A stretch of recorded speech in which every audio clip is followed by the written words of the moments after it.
Buenos días, este grupo está conformado por José, Emmanuel e Isabel y le estaremos hablando sobre la educación en la Segunda República y la educación en la Tercera República. Ahora los dejo con mi compañera Isabel, que le estará hablando sobre la educación en la Segunda República. El 18 de marzo de 1861, Pedro Santana firmó el acuerdo de anexión con España. Esto dio término a la Primera República. Los liberales organizaron grandes revueltas y eso impulsó una guerra de restauración. Cuando se logra la soberanía nacional, se le da inicio a lo que se conoce como la Segunda República. Este es un nuevo periodo, significa muchos cambios, pero el día de hoy nos vamos a enfocar en los cambios que se dirigen hacia la educación. Se dieron nuevos maestros, nuevas figuras, leyes y organización. Pedro Francisco Bono y Ulises Francisco Espaillat fueron los principales personajes de esta. El mayor avance educativo se dio en un periodo llamado el Gobierno de los Azules, entre 1879 y 1899. Aquí se implementó el insigne del puertorriqueño Jorge Manía de Hostos. Él era partidario de la corriente filosófica que afirmaba que el único conocimiento auténtico era el conocimiento científico, y este solo surge de la afirmación de teorías a través del método científico. Se opuso a la educación religiosa, él optaba por una educación más laica, defendía la igualdad entre hombres y mujeres y creó una escuela normal para formar profesores.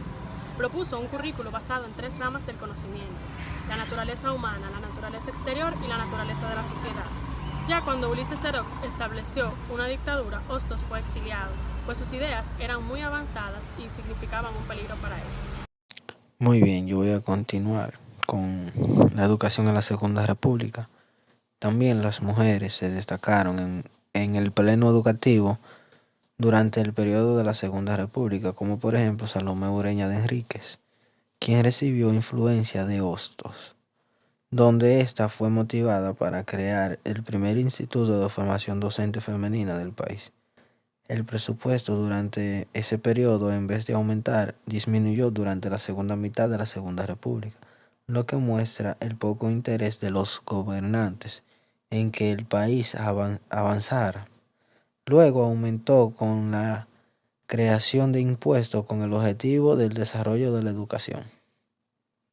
Hoy estaremos hablando sobre la suma y la resta. ¿Alguien me puede decir algo sobre la suma y la resta? Que esa clase la estuve explicando ayer. Pero Oliver, mi hermano, tú no estás viendo que yo estoy explicando algo, tú no entiendes. Usted es necio, fulanito, y usted sabe qué. Dígame, no haga silencio, usted tiene que respetar la autoridad, mi hermano. Yo voy a hablar con la mamá suya, porque usted se está portando mal en mi casa. Bueno, dígame, usted tiene que decir otra galleta, Yo voy a hablar con ella, no se preocupe, nada, Siguiendo el tema, yo la estuve explicando, aquí tenemos un breve ejemplo, que 2 más 2 son 5, que 2 más... Muy bien, esto es un claro ejemplo que acabamos de ver de cómo los profesores de antes tenían el derecho y la potestad de maltratar a los estudiantes cuando hacían algo o cometían un error, cosa que a través del tiempo ha cambiado, ya que no lo vemos hoy en día. Buenos días, mi nombre es Kirsiri Vargas Peralta y le estaré hablando sobre lo que fue la educación en la Tercera República. Todo inició con el gobierno de Rafael Leónidas Trujillo hasta el 1940. La educación continuó el camino trasplantado por el gobierno norteamericano en la ocupación. Una vez en el poder, Trujillo y sus colaboradores entendieron que debían necesitar una serie de elementos con los cuales ejercer un control sobre la población. Y fue así que utilizaron los medios de comunicación, la iglesia, los sindicatos y los partidos políticos, pero también y sobre todo la escuela, que es el elemento más importante para alienar a la población, o que fue el elemento más importante. Debido a la situación antes explicada, durante los 31 años que duró el régimen de Trujillo, el sistema educativo sufrió grandes cambios que afectaron a su proceso. La Secretaría de Estado de Educación Pública y Bellas Artes auspició también la publicación de regular obras. Para auspiciar el fomento del libro y la creación literaria fue instituido el Premio Nacional de la Literatura.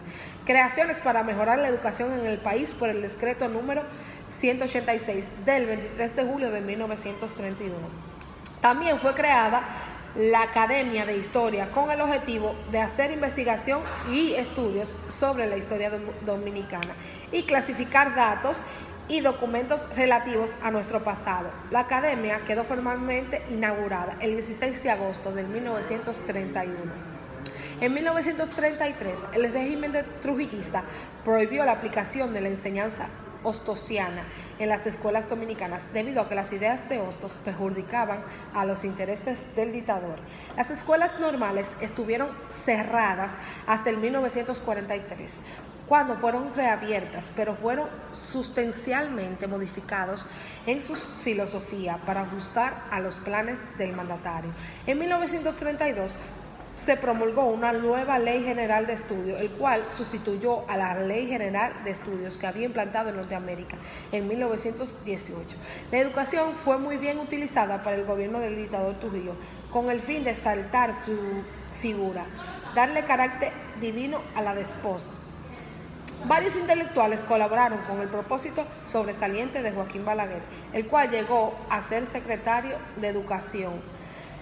Probablemente el aporte más trascendental dado en la educación por el régimen trujillista lo constituyó la ley número 543 del 1941, mediante la cual se inició la campaña nacional de alfabetización, y también la Ley Orgánica de Educación del año 1951, la cual permaneció en vigencia hasta el 1997, siendo sustituida por la actual Ley General de la Educación 66-97.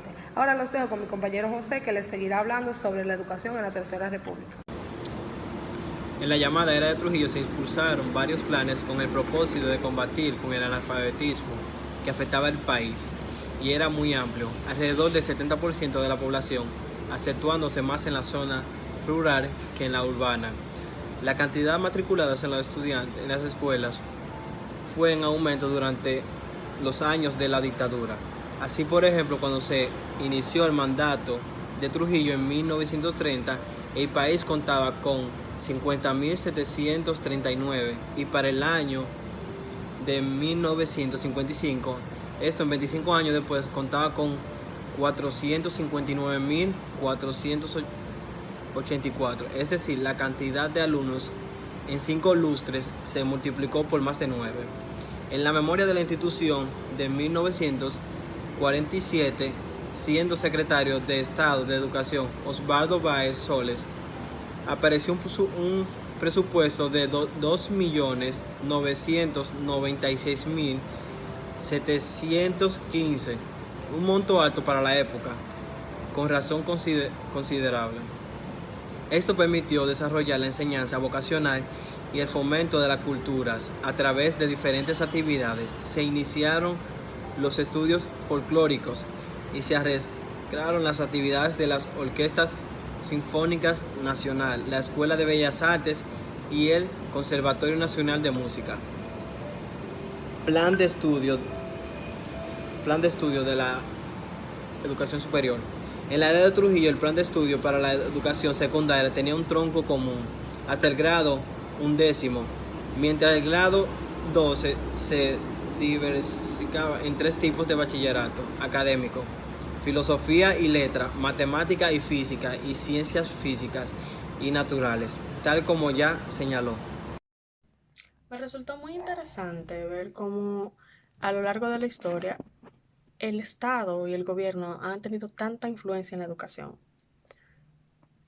Desde el principio de este documental estuvimos viendo cómo muchos personajes vinieron con ideas revolucionarias, con ideas de una educación más limpia, más objetiva, pero que siempre al final se vieron tronchadas porque esos ideales suponían tener una población más inteligente, más capaz, que comprendiera lo que estaba ocurriendo, y eso nunca le convino a los gobernantes o dictadores de ese entonces.